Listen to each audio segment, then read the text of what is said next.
एक auto rickshaw driver Kolhapur के ATM में जाता है, ये सोचकर कि वो एक बॉलीवुड फिल्म की शूट का हिस्सा है। पर जैसे ही वो एटीएम कार्ड अंदर डालता है और एक रैंडम पिन टाइप करता है, मशीन लगातार कैश उगलने लगती है। सिर्फ 2 घंटे और 13 मिनट में दुनिया के अलग अलग शहरों से 94 करोड़ रुपए एटीएम से निकाल लिए जाते हैं। ये कोई फिल्म नहीं थी, ये इंडिया के बैंकिंग इतिहास का सबसे बड़ा साइबर अटैक था।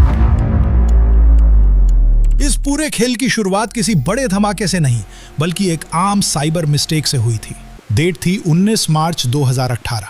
पुणे के कॉस्मोस कोऑपरेटिव बैंक के एक आईटी ऑफिसर के कंप्यूटर स्क्रीन पर एक नया ईमेल आता है। यह दिखने में बिल्कुल एक नॉर्मल कंप्लायंस डॉक्यूमेंट लग रहा था। सेंडर का ईमेल एड्रेस भी लेजिटिमेट था। ऑफिसर ने बिना किसी शक के उस फाइल पर क्लिक कर दिया। क्लिक करते ही कंप्यूटर में कुछ खास नहीं खुला और ऑफिसर ने उसे इग्नोर कर दिया। पर असल में उस एक सिंगल क्लिक ने हैकर्स को बैंक के सिक्योर नेटवर्क के अंदर आने का एक साइलेंट बैकडोर दे दिया था। कॉस्मोस बैंक 112 साल पुराना और इंडिया का दूसरा सबसे बड़ा कोऑपरेटिव बैंक है।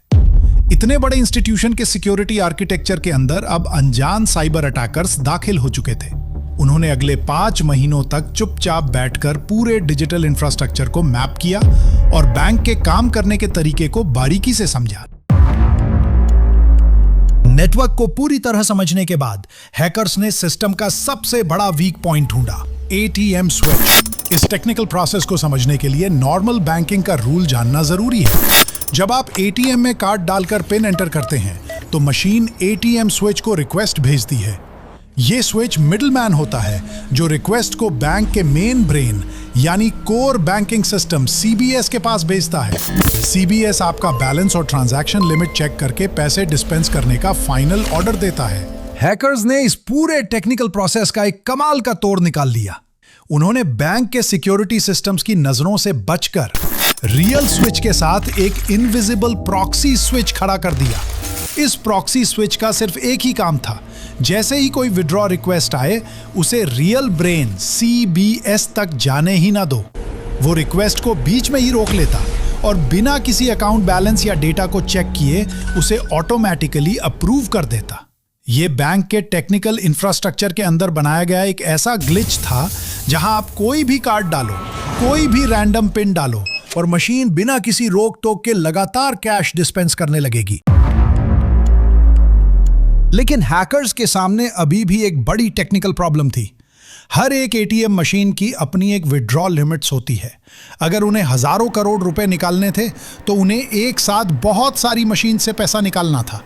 इसके लिए उन्हें एक बहुत बड़ी ह्यूमन आर्मी और पूरे ग्लोब पर एक साथ चलने वाले प्लान की जरूरत थी। डिजिटल सेटअप तैयार करने के बाद हैकर्स ने डार्क वेब पर एक शातिर क्रिमिनल से कांटेक्ट किया जो खुद को बिग बॉस कहता था। बिग बॉस के पास बैंक के कस्टमर्स का चुराया हुआ डेटा पहले से था। उसने उस डेटा का यूज करके 450 फिजिकल कार्ड्स क्लोन कर दिए जो किसी भी रियल एटीएम में काम कर सकते थे। और इसके बाद शुरू हुआ ग्राउंड नेटवर्क का काम। बिग बॉस ने 28 देशों में एक लेयर्ड सिस्टम बनाया। सबसे ऊपर हैंडलर्स थे जो अलग अलग एरियाज में लोगों को मैनेज कर रहे थे। उनके पास ट्रेस ना होने वाले बर्नर फोन्स और लैपटॉप्स थे जहां हर एक विड्रॉ रियल टाइम में ट्रैक हो रहा था। और उनके नीचे थे मनी म्यूल्स। ये कोई प्रोफेशनल अपराधी नहीं थे, बल्कि आम वर्किंग क्लास लोग थे जिन्हें मोटी कमाई का लालच दिया गया था।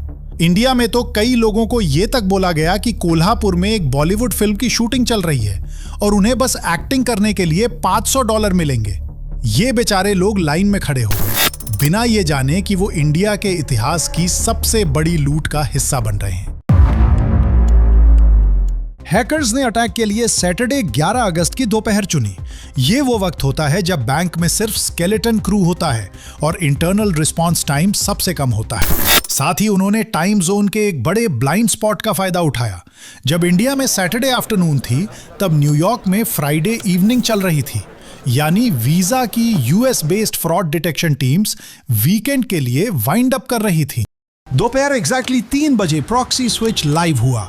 28 देशों में खड़े म्यूल्स ने तेजी से एटीएम्स में क्लोन कार्ड्स डालना शुरू किया। कार्ड डालो, रैंडम पिन एंटर करो, कैश निकालो और रिपीट।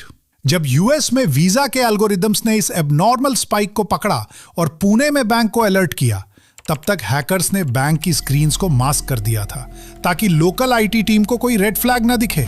पूरे 2 घंटे और 13 मिनट तक यह अटैक चला। जब तक सिस्टम्स को मैन्युअली ब्लॉक किया गया, तब तक 12,000 इंटरनेशनल और 2,849 डोमेस्टिक ट्रांजैक्शंस के जरिए 80.5 करोड़ रुपए गायब हो चुके थे। अटैक यहां खत्म नहीं हुआ। 2 दिन बाद मंडे 13 अगस्त को हैकर्स ने बैंक के स्विफ्ट मैसेजिंग नेटवर्क को कॉम्प्रोमाइज किया। स्टोलन क्रेडेंशियल्स का यूज करके उन्होंने 3 फ्रॉडुलेंट वायर ट्रांसफर्स किए और 13.92 करोड़ रुपए हांगकांग के हैंग सेंग बैंक में एक जाली शेल कंपनी के अकाउंट में ट्रांसफर कर दिए। सिर्फ 72 घंटे में टोटल 94.42 करोड़ रुपए हवा में गायब थे। पुणे पुलिस ने तुरंत एक स्पेशल इन्वेस्टिगेशन टीम SIT बनाई। इंस्पेक्टर जनरल ब्रजेश सिंह की लीडरशिप में टीम ने 500 से ज्यादा मोबाइल टावर्स का टावर डंप डेटा खंगाला और 9 लाख फोन कॉल्स ट्रैक किए। CCTV फुटेज के जरिए इंडिया के अंदर 18 लोकल ग्राउंड म्यूल्स और हैंडलर्स को अरेस्ट किया गया, जिसमें वही बॉलीवुड एक्स्ट्राज और लोकल हैंडलर शामिल थे। 2019 में अमेरिका में बिग बॉस यानी घालेब अलोमारी को भी अरेस्ट कर लिया गया। वो एक कैनेडियन सिटीजन है और उसने मनी लॉन्ड्रिंग का अपना जुर्म कबूल किया और उसे अमेरिका के फेडरल प्रिजन में 11 साल 8 महीने की सजा सुनाई गई। मगर ये सब तो सिर्फ हायर्ड कॉन्ट्रैक्टर्स थे, असली मास्टरमाइंड्स अभी भी दूर थे।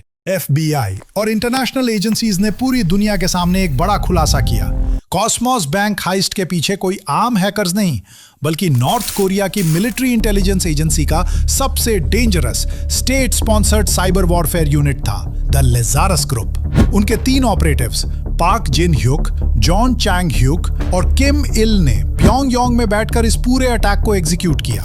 नॉर्थ कोरिया पर इंटरनेशनल लेवल्स पर इतने सैंक्शंस हैं कि वो आम तरीके से बिजनेस नहीं कर सकता। इसीलिए उन्होंने हैकर्स की एक ऐसी आर्मी बनाई है जो दुनिया के बैंक से पैसा चुराकर उनके न्यूक्लियर वेपन्स प्रोग्राम को फंड करती है। ये तीनों हैकर्स आज भी इंटरपोल नोटिसेस के बाद भी कानून की पकड़ से बहुत दूर हैं और अगले ब्लाइंड स्पॉट का इंतजार कर रहे हैं।